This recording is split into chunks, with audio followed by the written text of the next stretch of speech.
911, what's your emergency?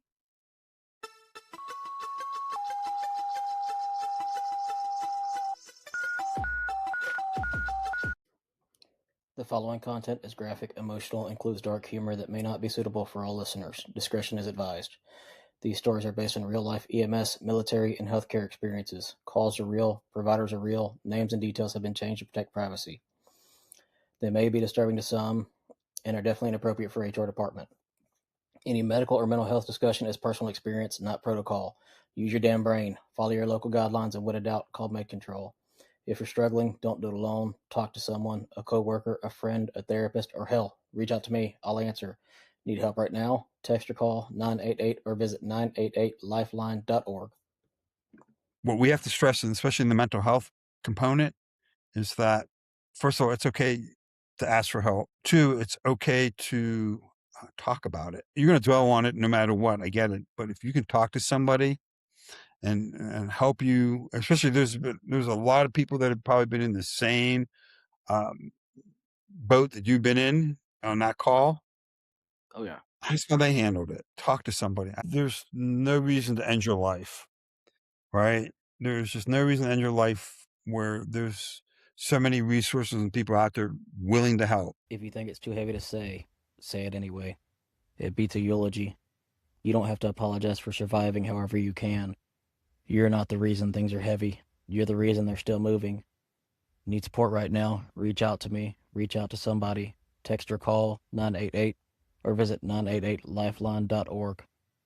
You're not alone. Not in this job. Not in this fight.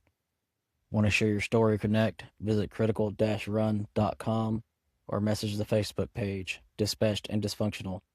We're building this for you, for them, for all of us. 911, what's your emergency?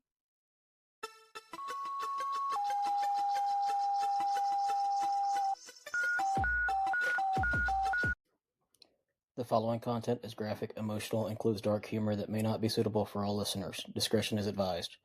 These stories are based on real-life EMS, military, and healthcare experiences. Calls are real, providers are real, names and details have been changed to protect privacy. They may be disturbing to some and are definitely inappropriate for HR department.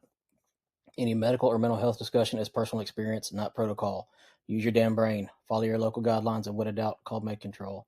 If you're struggling, don't do it alone. Talk to someone, a coworker, a friend, a therapist, or hell, reach out to me. I'll answer.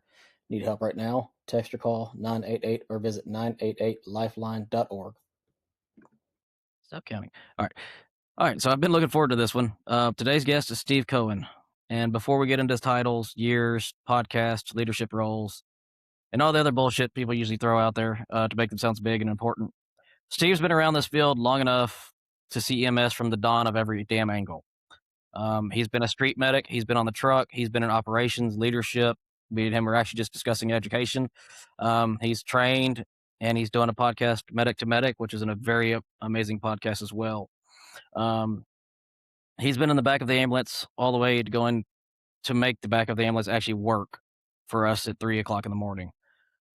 Right there is why I want this conversation to happen today, because this show talks about the calls, the trauma, the burnout, and the weird shit we carry home. But today I want to talk with somebody who's watched the system change, watched the people's change, and hasn't forgot what it's started as. So anyway, Steve, before we get into all the official stuff, who are you really, and what made this conversation say yes to happen? Well, Chris, thanks for all those kind words. I don't even know how to respond to that.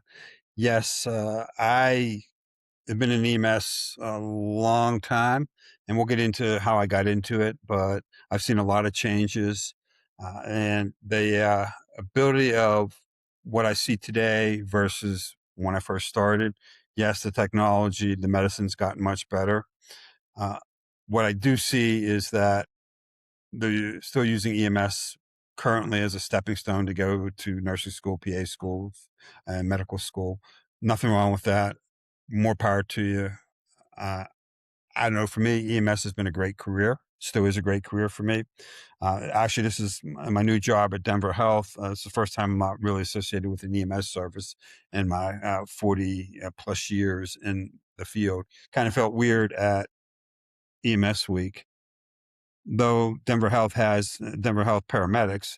So I was able to see a few and say happy EMS week, made me feel good. But yeah, it's been weird for me to kind of not be associated with an EMS service since I've doing it, since, well, like I say, 40 plus years. Yeah, that'd feel a little bit odd. That might be a little strange. But I will say, I'm now a licensed paramedic in the state of Colorado. Sweet. Yeah, people ask me, why are you doing that? You don't need it for your job. Yeah, becoming an EMT, becoming a paramedic was so important to me. I want to continue to do that. I'm hoping to hopefully get on an ambulance or do some kind of patient care, either in a hospital or whatever it may be, as a medic somewhere down the line once I get established here in Denver. But yeah, it's still important. Yeah, I still have my national registry for over 30 plus years as well. I still do my Con Ed. It's still important to me. I love being a paramedic. I love taking care of people, and that's why I continue to hold the certification. Eventually, I'll probably have to let it go, but right now I don't have to. Hey, we spent years trying to get our certs. I mean, and we have to go have so many CEUs every year. It's something you should be proud of. Um, Absolutely. and to me, I know a lot of the guys bitch, complain about the pay, and I get it. But at the same time, until we all take pride in it and start doing what we need to do to be able to overcome the obstacles that we have, it's not going to get any better, in my opinion. Yes, the pay is always going to be an option, but it doesn't matter unless you're a pro athlete that's making, $500,000 a game they play, like in football, or, $45 million in a year. Yeah, probably not a big deal.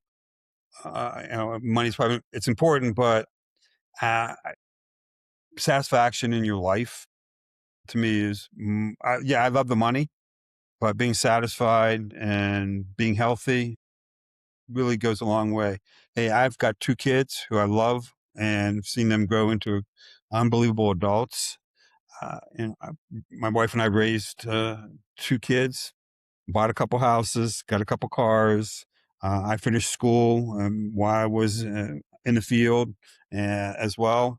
So, I mean, you can make it work. Yeah, I've had to work a bunch of part-time jobs too. Yeah, I get it, but I would not change anything. I had a chance to go to nursing school early on in my career, even before I went to paramedic school. I got accepted into nursing school, and a week later, I got a job offer from the city of Pittsburgh, and I knew that I didn't want to spend my time in the hospital. Now, I do wish I had the RN behind my name because of the education and the patient assessments that nurses do, that part, but I didn't want to be tied to the hospital. And that's why I knew deep in my heart I wanted to work for the city of Pittsburgh. That's where I grew up, and the opportunity came, and I took it.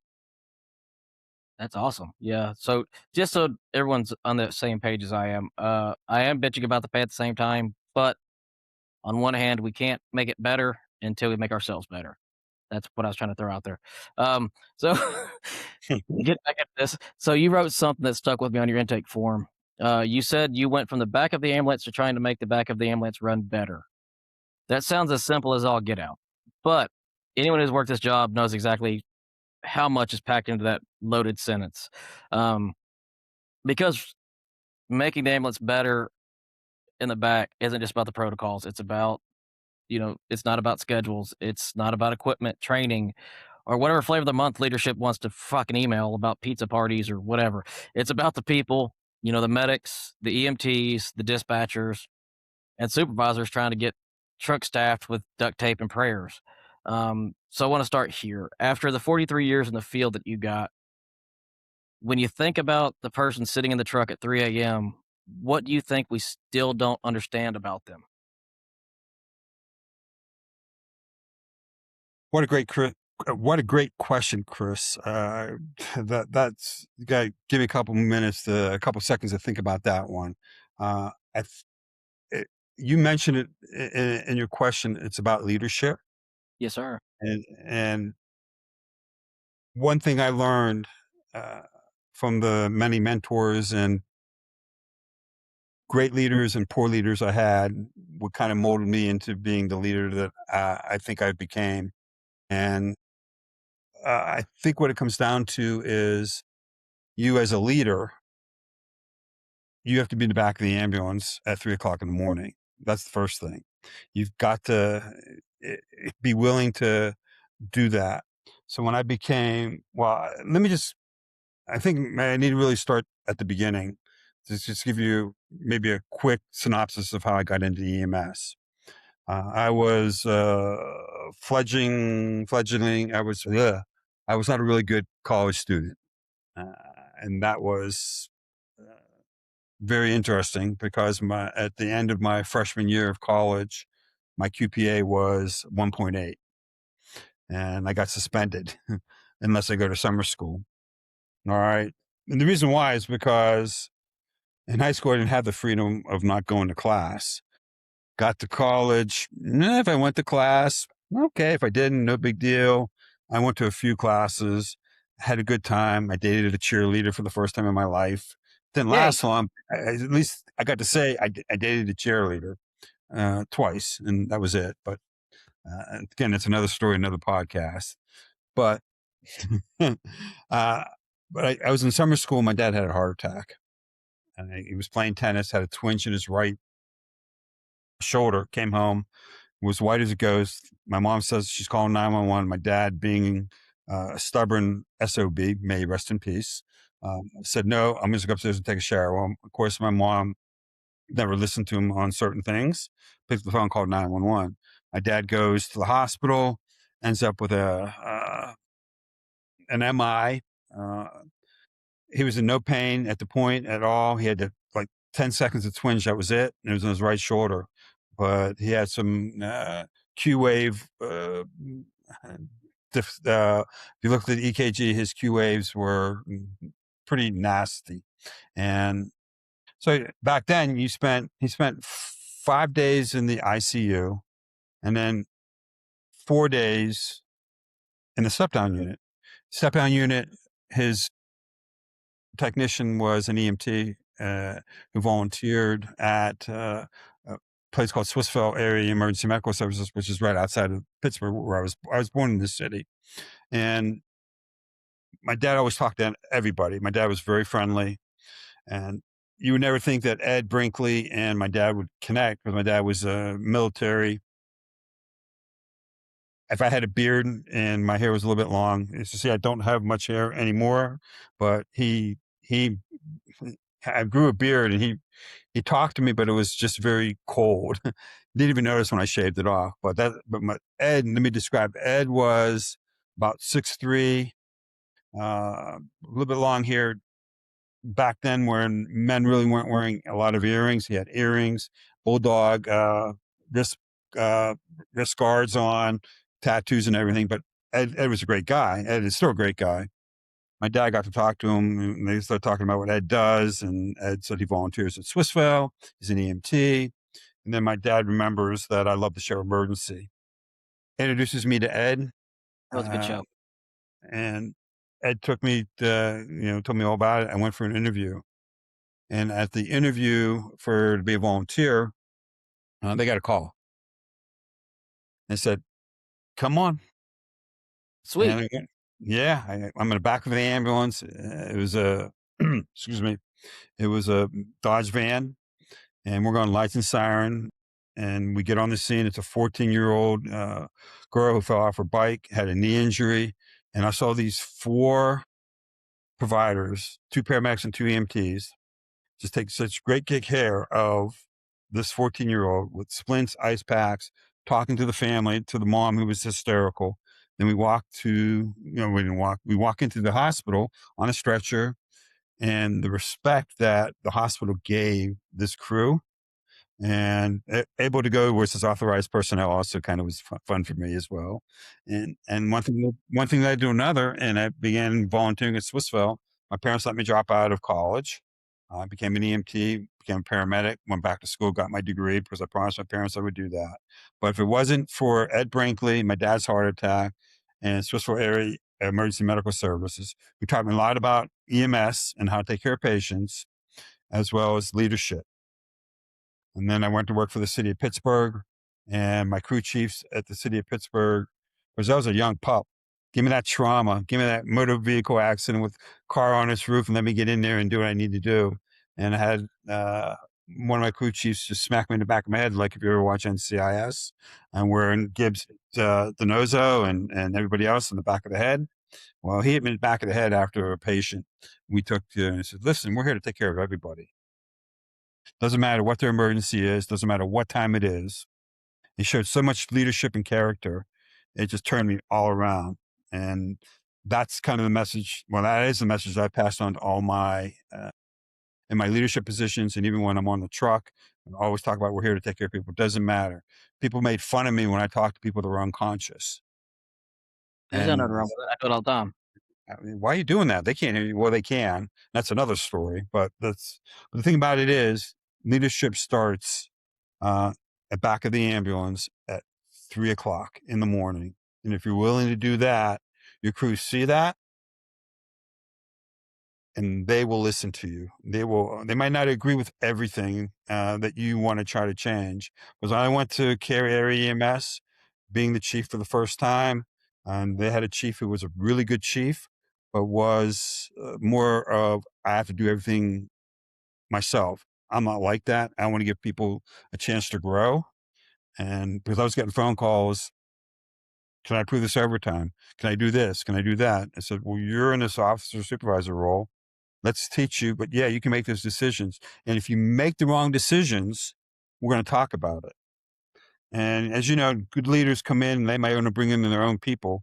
And I had a few people that wanted to come work with me and in a leadership role. And my 19 years at Cary, I never changed my officer corps. I created a career ladder. Uh, so those are all things that were important. But I was the most active chief in the Wake County EMS system. I would go on calls. I'd be at 3:00 in the morning, 2:00. We're working 24 hours because of bad storms, whatever it may be, or 36 hours. I was pulling my shifts. So I was able to show the staff and my volunteers and my paid personnel. And the other thing is my board of directors said we need to grow our organization. So we went from 9 full-time employees to 45 full-time employees before I left. Yeah. And Man, that's listen, I'm not, listen, I might say like I'm perfect. I am not. I made tons of mistakes. No doubt about it. no. That's something we learn from is our mistakes. We do. And it's one of the things I said to my staff and to my officers that it's okay. We can disagree. And you can also tell me I'm wrong without being worried about you losing your job. And boy, did my officers took that advice, and they would tell me numerous times I was wrong. They also gave me some really good advice because when I came in, I was really firing off things left and right, boom, boom, boom. And I didn't get a chance to really learn the organization in the first 30 days, though it takes a little longer than that. But they pulled me aside and said, hey, Steve, you need to slow down. You need to learn the organization. Now, I could be as a leader, like I said, I'm not listening to them. No way. I'm the boss. What I say goes. But I took their advice and they were right. And I listened to that. And that, first of all, if you ever work for a nonprofit ambulance service, you deal with a board of directors, you deal with all kinds of staff, and they all have their ways of doing things. I look at it, besides having a very successful family-oriented organization, I survived 19 years with different board of directors and never lost my job. Wow. So those are all good things because I learned to listen, but I made, like I said earlier, I made a handful of mistakes as well. But that's how you learn from them. I've had some really good bosses that taught me some really good things. And I'm grateful to them. And I love being a leader. I love teaching. And those are things that are still really important to me. But really it comes down to, it's just, as you know, in American Heart, when you're teaching American Heart, they like using videos which are really good. But when it really comes down to teaching CPR to anybody, it comes down to, can you recognize it? Can you call 911 and get me a defibrillator and push hard and fast? Yes, all the other information is extremely important, but when it comes down to it, can you do all those and do it well enough until help arrives? And so those are the things that when you teach, and you can teach all these great things, but it comes down to simple things. Same thing. Uh, One thing that we've always taught our staff was that at the end of the shift, you need to go home safe. Yep, 100%. Simple as that. You have to go home safe. Your safety, yeah, we want to take care of people, and we did a really good job at that at Care EMS, no doubt about it. But same thing at the city of Pittsburgh. We did really good care. And then when I volunteered at Ben Salem and outside of Philadelphia, all the people cared about taking care of people. And I'm not sure where they learned that. I know where I learned that. I try to emulate that. But it really comes down to one thing about my first day of EMT class. Jack McCambridge, who was a city of Pittsburgh police officer or EMT instructor, he said something to our class, which I continue to do today. He says, always pass on your knowledge. And I continue to do that today. Sorry for that long monologue. No, you're good. You're good. I mean, honestly, that kind of brought me to. I was writing a question down as you were speaking. So to me, it amazes me, how we remember all the calls we run. Also the strengths we get from them, and also how we have the dark, intrusive thoughts we get, or the night terrors, if you want to call it that, Mhm. from some of our calls. Why do you think that double-edged sword helps us in the end as well in with patient care and leadership?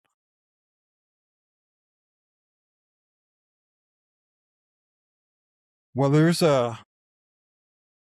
as you know, in the early days, and even probably today, we never talked about, well, not today so much because the mental health component is front and center. Back then, it didn't matter, right? You never talked about it. You had a bad call, you got your truck back in service, and you were ready for the next call.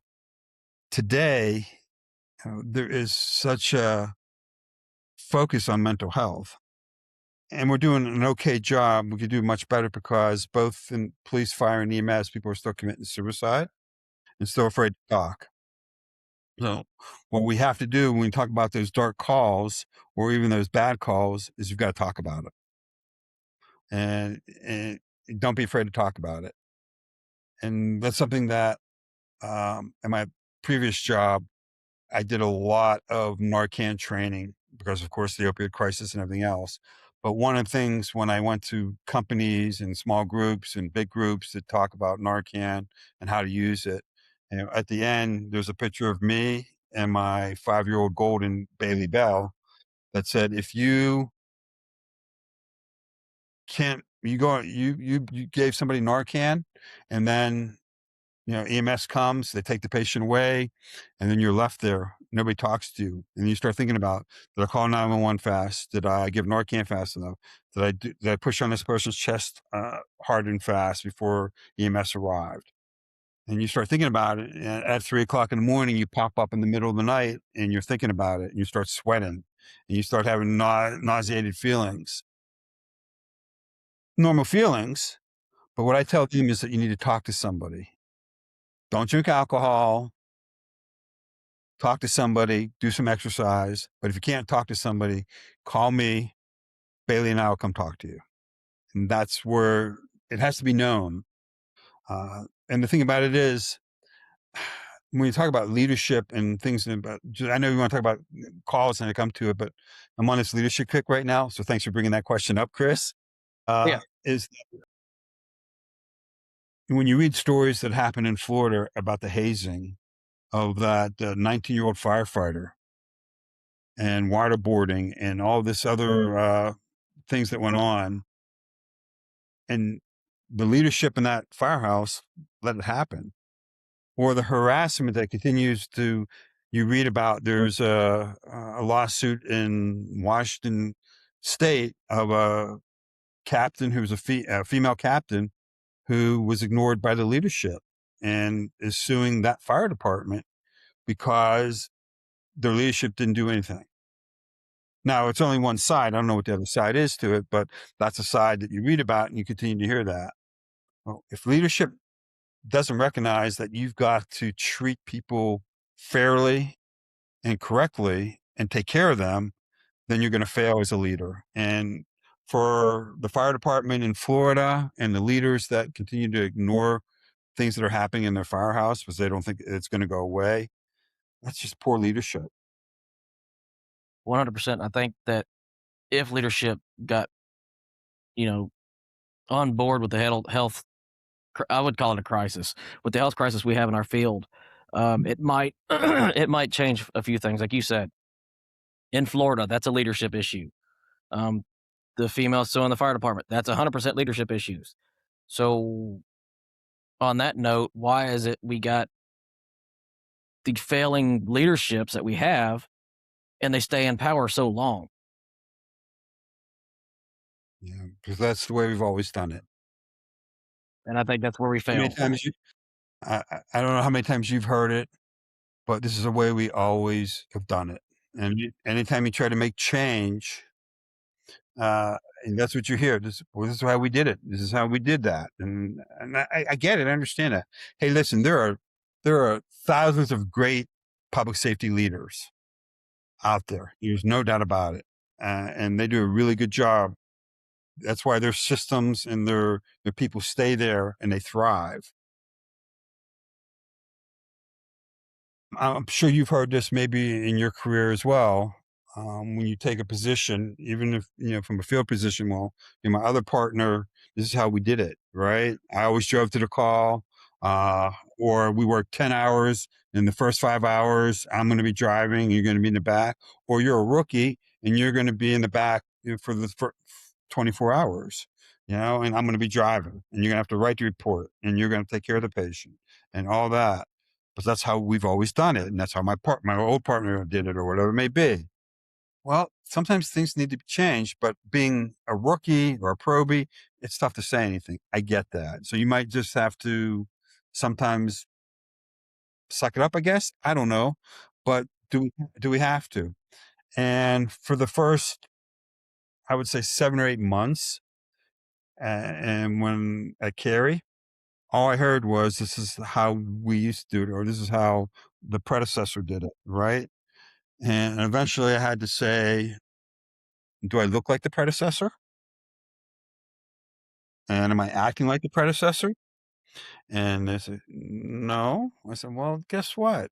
I'm I'm not. not. And yeah, we're making some changes. And yes, I know early in my tenure, I was going a little way too quick. I get it. I know, way too fast. Got it. And that's why we slowed down. But 7 months into it, I'm not that person. I'm not predecessor. My predecessor did a great job taking that organization from one step to another to 2 more steps. And then it's my job to take it from those 3 steps to 25 more steps. How long we get there, it's a different story, but we take those priorities. But we hear that all the time. And any job you go to, this is how we did it. And I get it. But sometimes you just have to, introducing change is tough for everybody. Doesn't matter what profession you're in, but you have to learn. Now, I'm at the age now where I'm okay to say something. Actually, I've been at that age for a long time, but meaning that I'm okay to say something. But it's how you say it, Chris. It's It how is, and you that was my next point. Is you have to have the conversations. You have to have, we're gonna have disagreements in any field, like you said. There's gonna be disagreements. There's gonna be the banner back and forth of, oh well, this is how we do it all the time. Okay, but why not listen to the other person's side of the things? And that might shed some perspective, or it could just piss you off, one or the other. But at least they got it off their chest. Right. And that's one thing that I've learned in all through my career is that it's okay to talk about it. And we all have bosses, and most of my bosses said, yeah, we can talk about it. And you can give your point of view.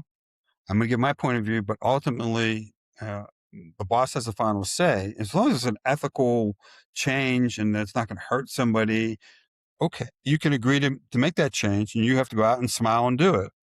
But at least excuse me, like you said, you had that say. And my new boss at Denver Health said, "Yeah, it's okay to disagree with me. We can talk about it. And if you see that I'm," she said to me, if I said, if what did she say? She said, if something that you disagree with, tell me. Fair enough.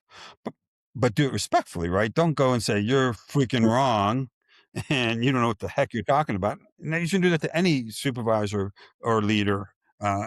Be respectful. And sometimes on both ends, from the field to the leadership, there's some of that disrespect that goes back and forth. And that is just not fair. But again, you have to learn those things. And uh, I'm just, it's tough to learn. It's always tough to learn. It's tough to make those changes. And, in my new position, I'm going to make some changes. Uh, uh, but I'm not ready. I'm 4 weeks in. I'm not making those changes. I'm going to try to introduce those changes. Just one of the things that I'm doing now is that uh, I'm incorporating a different mannequin into the CPR training, right? And I understand why they weren't using this one particular mannequin. I get it. I understand. Good rationale, and they don't have to do it because it's appropriate. But but in my classes, we're using that third mannequin, and it's the way it is. And eventually, as people see that, okay, well, he's using it. It's not causing any discomfort. It's not taking up more time. Well, we're going to start using it. But it's just how you introduce change and why you want to do it. And my boss asked me why I want to do it. I said, well, the reason why is because when we were teaching CPR, having a child mannequin versus an adult mannequin, it puts that provider or the student in, if you're using the adult mannequin for the child standards, the student just thinks it's an adult. And when you put the child in, and I'm using this as an example, uh, and, but then they start thinking, okay, this is a child. And yeah, so it's just making changes, and some things will keep the same, some things we will probably change. But I'm 4 weeks into my new position. I'm still learning, and I'm going to continue to learn. And I love my job. I love working at Denver Health. Uh, I, I, the people that I've run into, even some of the EMTs and paramedics that I run into, because they're up a floor above us, seem to be extremely happy. They like working at Denver Health. I like working at Denver Health. Uh, Good people. I've been welcomed. They've been really making me feel comfortable. They're willing to, because I've asked tons of questions and nobody's rolled their eyes at me yet, which I really appreciate. Some of the questions, they probably have heard numerous times, but I'm new. Well, and And that's I that's want to one thing learn. too. That's one thing that you brought up a minute ago is the respect thing. I've always been on the trucks, and I had a few medics that actually broke it down to me very simply. They can't be a good medic unless their EMT or their partner is a good EMT or medic or advanced or whatever. And that was a mutual respect thing that showed me in the end that they may know more than I do, but we all have a perspective that we can input and possibly help each other out with. And to Mhm. me, that was a big mental relief as well. And that showed proper leadership from those guys that have been doing it 20 plus years. And I'm sitting here, you know, 1, 2 months off the street, and these guys are teaching me everything they know. And that kind of goes back to what you just said about, your Denver Health thing is you're doing great jobs, but you're also taking their input and fixing things that you can and not trying to break what's already fixed. Listen, Denver Health's been around since 1860, and Wow. yeah, it was Denver General, and then became Denver Health. And there's some really people that have been around for. They really you talk about learning. They have. I think we have over 8,600 employees throughout main campus and the satellite campuses and facilities. And during my orientation, they had at least 10% what they call boomerangs, where they leave and they come back to work. And That happens in what I hear on a pretty regular basis, that people will go somewhere else and come back. And their philosophy about taking care of employees is, I mean, so far in my 4 weeks, they're living up to it. Absolutely. They really want to take care of employees. They want people to stay. I don't know. It's a really good place. And like I say, I work I'm on a team, and uh, I have my own little part of the team, and everybody else has their parts as well. But everybody's so friendly, so nice, very accommodating. I'm very happy I made the move. That's awesome, and that makes a big difference too. I mean, with patient care, with pretty much everything we've talked about, if it's a more accommodating, more acclimated area to work in, it makes your job so much better and so much easier, and you actually enjoy it. You actually want to give it your all. You don't want to sit there and, oh, here's a pizza party. No, fuck you. It's Yeah, it's not that kind of thing. It sounds like that's awesome for you because a lot of us, need to find that job in this field that we love and enjoy. yeah. Uh, Again, I've been lucky in my career. I've had people that I have worked with who've taught me, taken me under their wings, and pointed me in the right direction, from leadership to being a provider to being an educator. Uh, so I've been very lucky, and I will always say that Swissvale was a great place to volunteer as well. It taught me a lot about leadership, how to take care of patients, because the paramedics and EMTs, because when I started, all I had was actually, I didn't have any training at all. I got my advanced first aid and CPR, and I was able to drive on the ambulance. And but they taught me how to be an EMT. And then I went to work for the city of Pittsburgh, and it really taught me how to take care of patients as well. And then Carrier Area EMS gave me the opportunity to be a leader as well, a full-time leader as a chief, heading the organization, and they were patient with me too. But I will tell you that my EMTs and paramedics, and I still call them my family, and they will tell you the same thing. We're family no matter what, and we took care of each other. But I didn't have to instill taking care of patients; they had it already there. Even the people we brought in from when we hired people, they adapted to our philosophy and take care of people. I had a handful of people that boomerang too. They would leave for maybe a little bit more money and then say, "Well, it's not always greener on the other side," which is everybody kind of knows that. And they would try to come back, and if we had a spot for them, sure, we'd bring them back as well.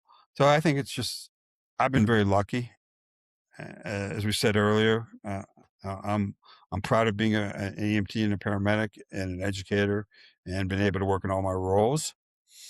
But I couldn't do it alone. My family, my wife has supported me. I mean, my wife has moved with me for my career, uh, and without even blinking. So okay, and if you don't have that support, and then it makes things tough. And that's the same thing. We go back to the back of the ambulance, 3 o'clock in the morning. Do our supervisors and leaders have those providers that are up 3 o'clock in the morning while you're sleeping at home? Do we have your back? And that's an important quality for all leaders. You've got to have their back. And understand if they make a mistake, yeah, let's own up to it and hopefully we can learn from it. And it's not a mistake that's going to cost you your career. But let's talk about it. Let's educate and let's get you back on the rig if we can. And don't do it in front of others. That's my biggest thing that I Well, hate to see people that's a good point. berate in front of others. It makes you feel small. It makes you feel like a moron. Do it behind closed doors. Take them to the side. It makes a big difference. Yeah. It is true, because it's one of the lessons you learn. I've been yelled at numerous times up in during my career, where I've been yelled at by a supervisor in front of people, and didn't think twice about yelling at me. But I never thought about kind of challenging my supervisor at the time, saying, "Stop yelling at me. Can we go somewhere else?" Because I was young and didn't want to lose my job. But yeah, it's the same thing. Hey, you and I can be talking and we could disagree on something. But if we disagree, let's disagree behind closed doors, not in front of the people that we're supposed to lead. And that's key, right? It's key. But yeah, again, my career, uh, I've got no regrets except for not going to nursing school and getting the RN behind my name. Yeah, that but it's a minor regret. EMS has given me a great path.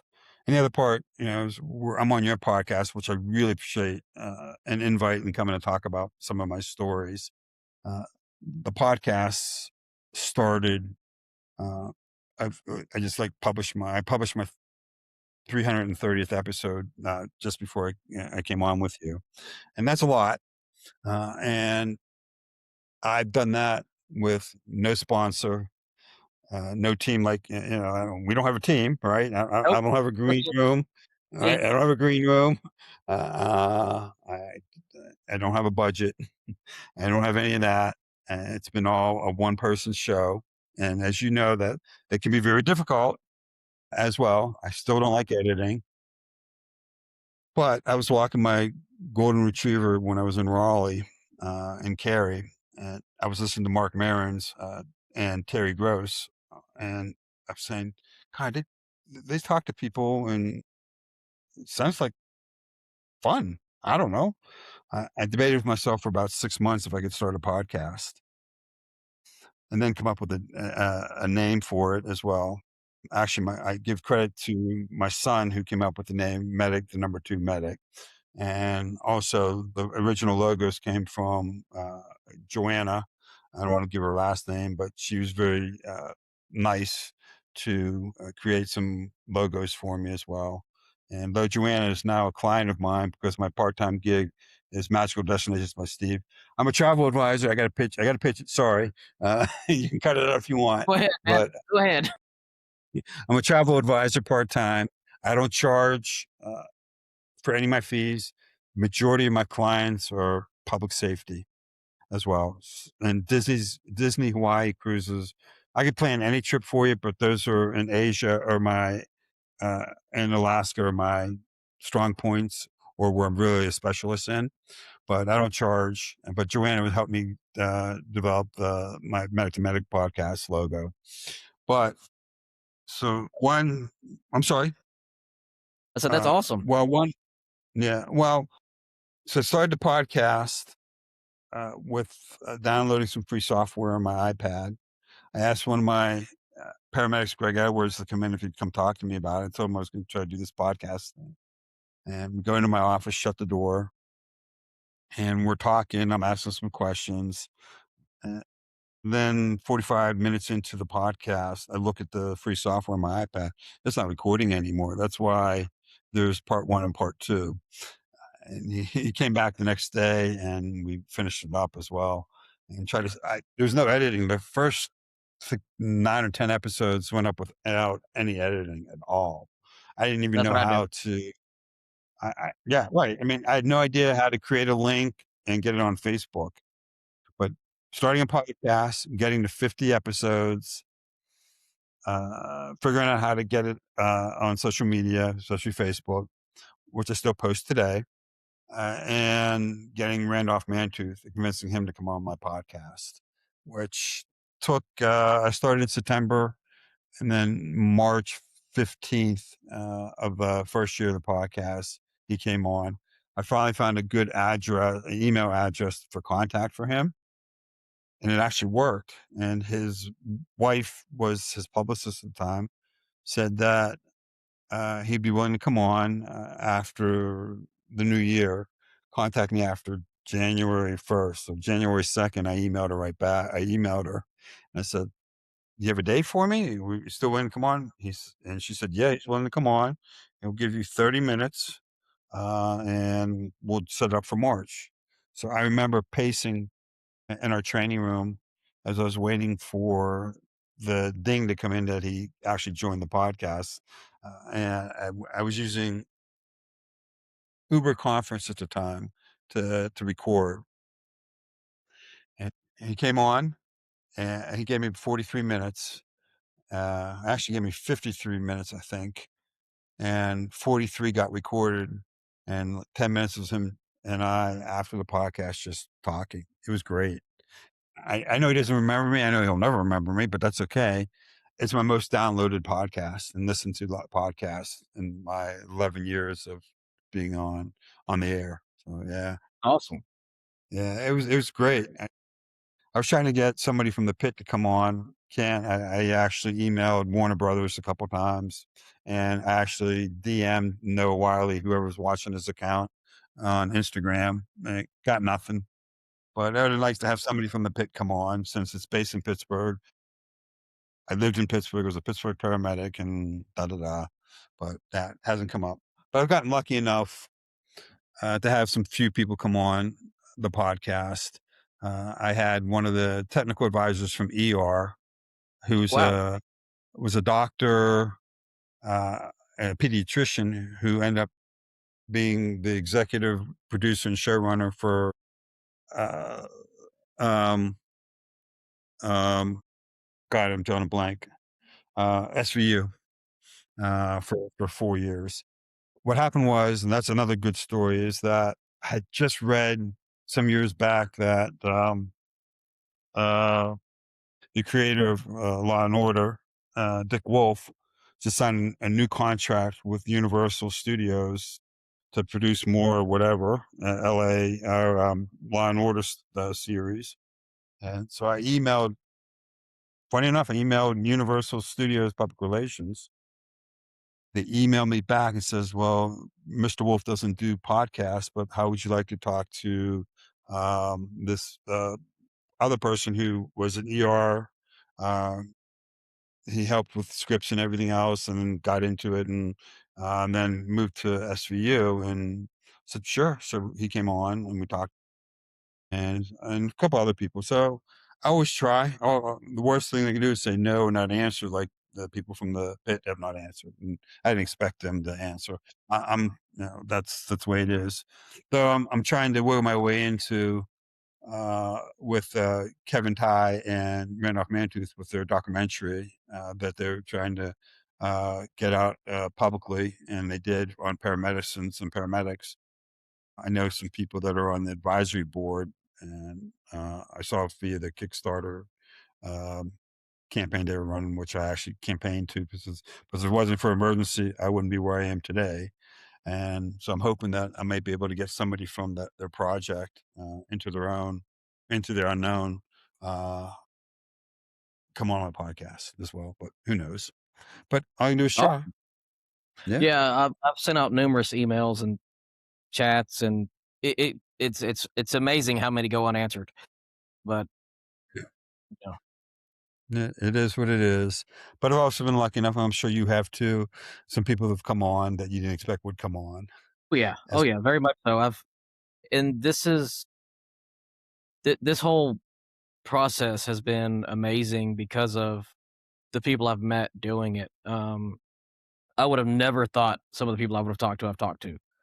Uh, yeah, and it just amazes me that to this day there's a couple of them that still reach out to me like, "Hey brother, how you doing today?" Like, "Oh, okay, that was weird, but okay." yeah, And I started this as my own, mental health uh break in the end. And it's as I said earlier before the show, is I started it without thinking it was going to take off like it has.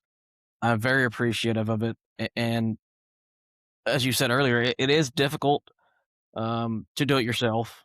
Uh, the PR, getting guests together, the scheduling, the whole ordeal is not as easy as everyone thinks it is. I thought it was going to be a lot easier than it is, but it's still often enjoyable, and Mhm. it kind of coincides in my mind with EMS because we get into EMT school thinking after we graduate it's going to be simple, it's going to be easy, And then we actually get in the field and get our asses handed to us a few times, and we learn, hey, it's not all rainbows and unicorn farts, but Yeah, and it's just amazing. it is. Yeah, and the thing about it is when Medic started, there were a few very limited EMS related podcasts. And now, you can't uh, go on to Apple Podcast or on the Facebook or to X or whatever it may be and see another podcast regarding the fire side, the police side, the EMS side, the medical side, the PA side. So there are podcasts all over the place. And at least in the first few years, it was nice because EMS One, when they were first, they would rank the podcast, and Magda Medical was always in the top 10 in the first few years of it. So I really appreciate them doing that. Yeah, but who knows? It is what it is. I retired it when I moved to Washington State for a little bit, and then I stopped getting because the email was still active, which it still is, of course, and I would get inquiries every once in a while, and then I started getting more inquiries. Doing a podcast, we like to have guests for you. I like to come on your podcast, and very rarely do Right. I say no. And so I brought it back because my wife said, "Do you miss it?" And I said, "I do. I miss talking about public safety and talking to people." And I've been lucky enough with the reboot that a handful of people that were once on the podcast have come back on. I've That's been lucky awesome. enough that I can call somebody and say, "You want to come on?" And they have, and I've had a whole bunch of people come back on the podcast, which makes it easier for me as well. Because when I actually when I retired the podcast for the first time, I did a spinoff called Voices of EMS. So I went back to some old guests and I asked if, excuse me, if they would come on and tell one more story. I figured I'd get maybe 10 people, right, come back on, and so I end up with 30 episodes. If people come back on and want to tell their stories again or tell a different story, and it was fantastic. And then my last podcast, The Voices of EMS, was uh, Eric Chase from EMS Improv, and also hosts a podcast sponsored by Gems. Uh, Gems and I just again, Gems Right. wanted, or, Right. Gems wanted to come. Gems wanted to partner up with me way back when, except they wanted total control, and I just said no. But James gives Eric has a great audience, and Eric and I are friends. And I pass on. It's funny. I pass on a bunch of guests to him. He's yet to pass on a guest back to me. I don't know why, but that's okay because again, passing on knowledge and passing on, people that can get their message out. I'm happy to do it.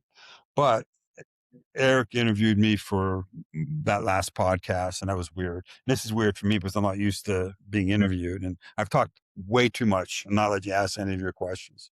You're good, man. You're good. You've answered a lot of the questions as you're talking. But as you said, I think it would be amazing to get a sponsor sooner or later to me. But at the same time, I think that has its ups and downs as well. And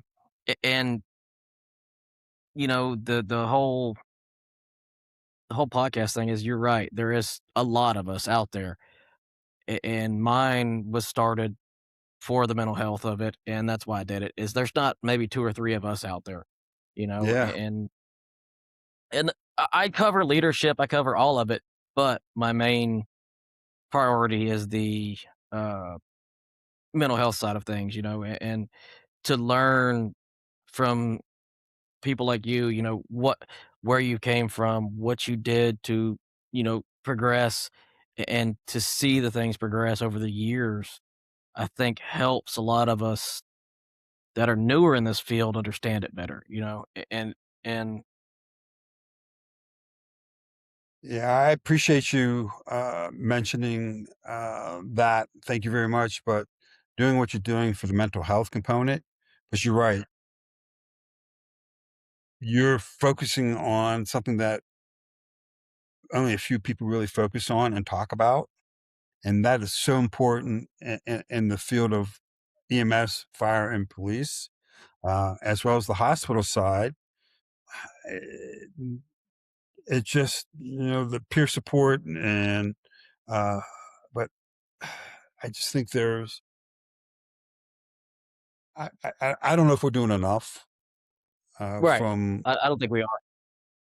because there's just way too many people that are committing suicide. And We lose a lot of good ones that way. yeah, um, when we're done, I will. I'll give you an email for you to talk to somebody to come on your podcast. I think he'd be a great guest for. Yeah. So we'll do that after we stop recording. I know this is all going up recording, but I'll tell you after as well. It's fine. But he would Yeah. he'd be a great guest for you. Absolutely. And And yeah. it's And funny that's that one you're thing. talking earlier too, because I've been reading a bunch of my questions. You've been answering them as you've been talking, so Yeah. that's Oh, not an issue. Don't apologize for that. You got to get your story out there. yeah. Well, like I say, I want people to listen to all our podcasts. Oh, yeah. My podcast is available on Apple Podcasts, Spotify. It's on speaker.com. But Speaker is my platform. Again, I'm a loyal person, and Speaker's been really good to me as well. And they've answered a bunch of my questions, especially at the beginning, and helped me get to where I was able to publish in a normal way as well. And then, of course, I just posted a special message on my Facebook page and LinkedIn about my episode 330 and how I got there. And I know it's not a big milestone for some people, but for me, 330 episodes of this podcast is a Awesome. milestone. And Very.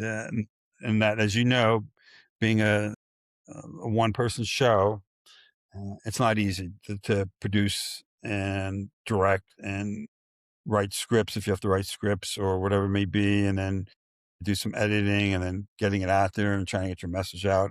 But you're right, we're competing with a whole bunch of people that have bigger platforms, have sponsors behind them, have great listenership and downloads. I get it, but I don't do it for the downloads. I do Right. it one to get the story out for people, to give them opportunity. Two, I like it as well. Yeah, I, I'd love to have a sponsor. Well, I do have a sponsorship, and that's my own. My travel, every once in a while, I will do a quick introduction to this podcast is sponsored by Magical Destinations by Steve. If you want to travel, reach out to Steve. That's right. That's me, or something like that. But yeah, so and then I did have a quick podcast sponsor back in the early days. My brother sponsored a couple. Didn't pay for it, but it's okay. I sponsored his deli. His deli sponsored a couple episodes as well. But yeah, that's it. But yeah, it's a everybody has a podcast. It's not easy. For me, editing's still the toughest part. And because you want to make sure your guests sound right. And I also don't want to sound stupid, but sometimes I sound really stupid. But it's fun because most of my, I do have some set questions every once in a while, but for most of it's been all off the cuff. And that's the fun That's part. pretty much how mine is. All right. And you might be going and say, okay, I'm going in this direction. Right. This is the direction we're going in the podcast. And all of a sudden your guest says something and you just go whoop, way to the right side or to the left side or down the middle or whatever it may be as well. And Yeah. that's the fun part. Yeah, Oh, that's yeah. the fun part. I write the intros and a few questions, and then I write my closings normally, and that's all I write. Everything else of mine's not scripted. Yeah, So yeah, that's the way it should be. I know it's fun to be a podcaster. I can say I am a podcaster. You can say you're a podcaster, and that we're successful. We're still. I read quite once improved. that I read that most people get if they can get past 7 episodes, then That's they it. just quit.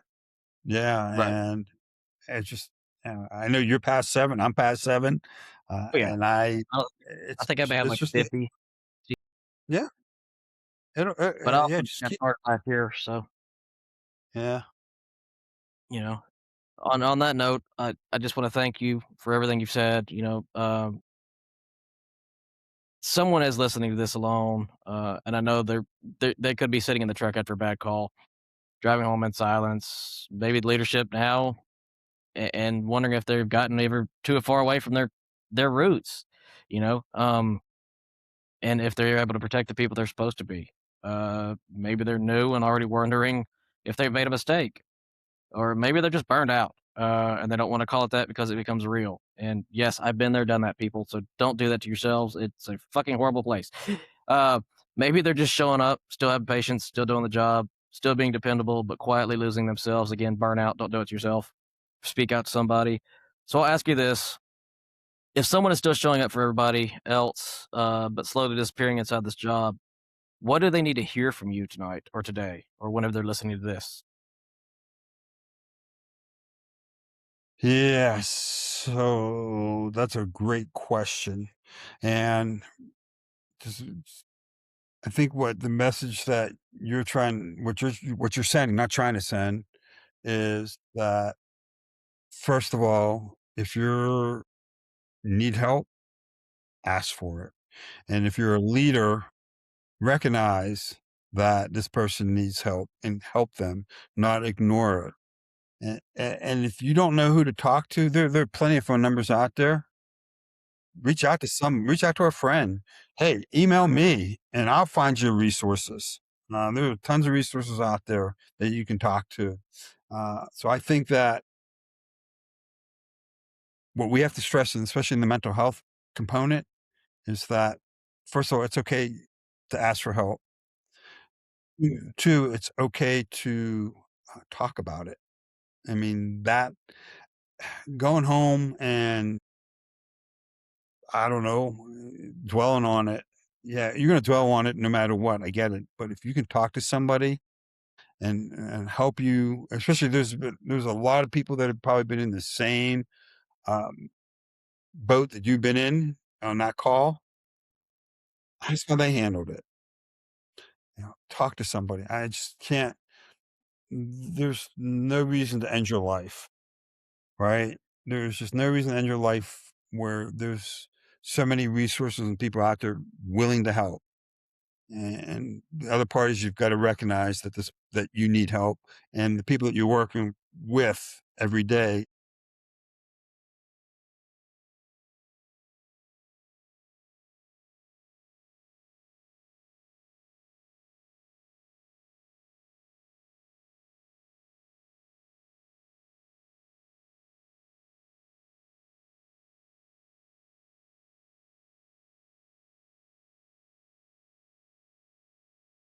Yep. Watch your partner's backs, make sure you're there for them, and I I know we all think we do, but we don't ever always notice it.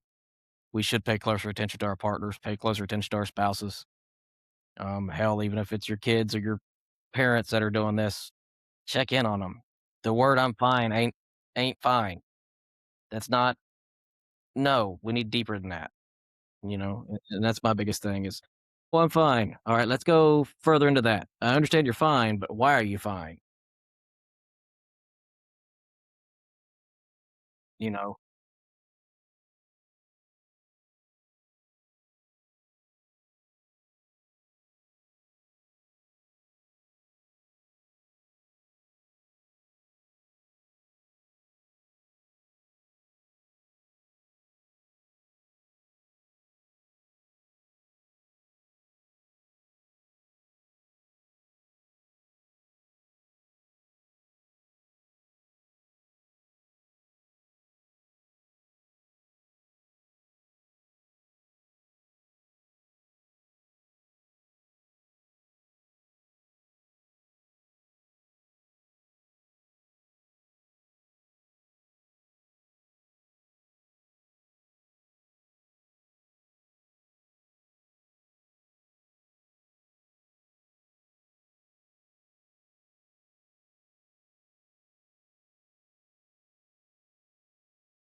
Hey, good.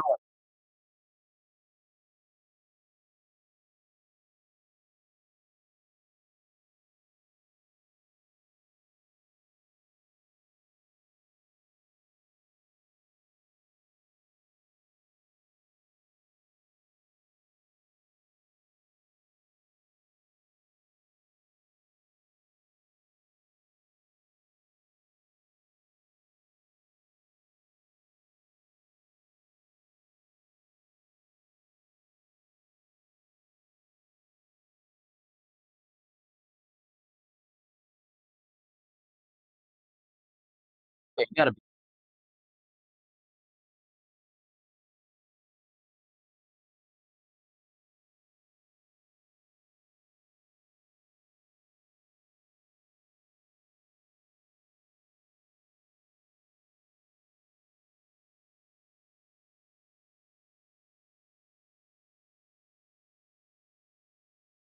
coincide.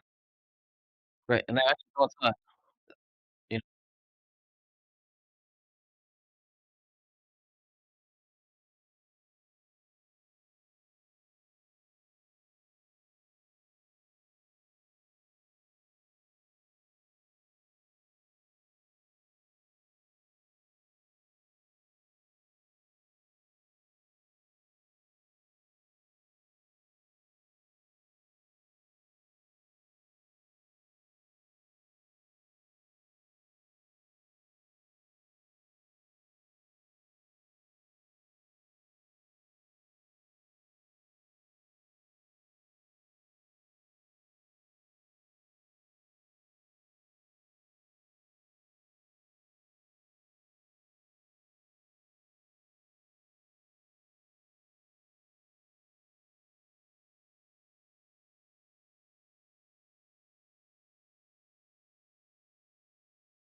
You're good.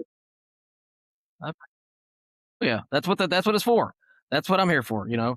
And before we wrap up, where can people find you, follow your work, or listen to your podcast, Bet It to Bet It?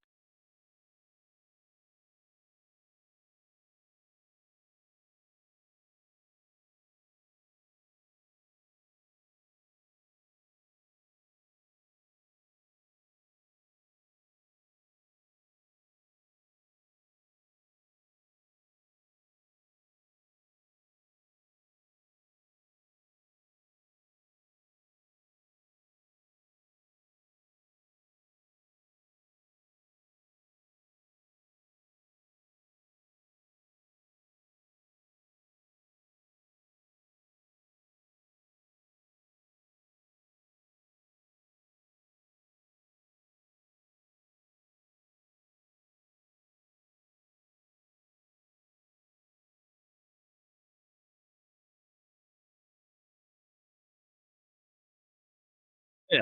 Yes, sir. Yes, sir.